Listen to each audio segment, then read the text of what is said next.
Ward 7 and Ward 8 in Washington, D.C. are two neighborhoods with great cultural and historical impact, and also experiencing high levels of violence and poverty. However, in joining the Washington, D.C. team, we have been able to bring transcendental meditation to different communities who are really struggling. So like all of the other communities in the David Lynch Foundation, first responders, veterans. We've also been working with survivors of gun violence. Not too long ago, I taught a single mom of two who recently lost her husband to gun violence.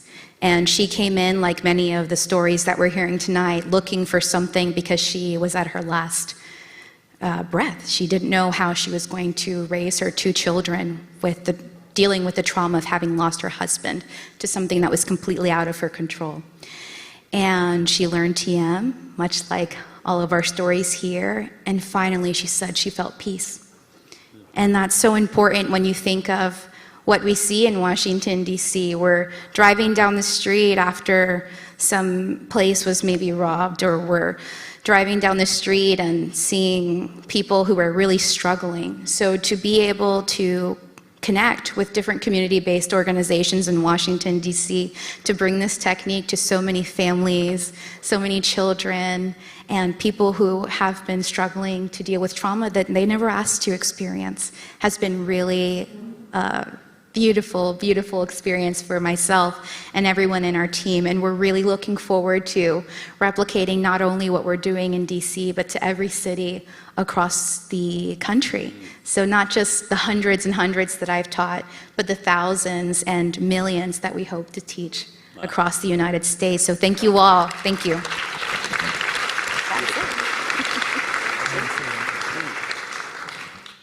I know those of you who are here in the at the Appel room, and those of you who are connecting, we are talking a lot about transcendental meditation.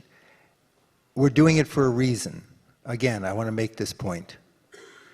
The problems that we face in society, whether it's the divisiveness and the acrimony in our political sphere, it's the sickness that our children feel and the fear of going to school and the anxiety, these are not going away on their own.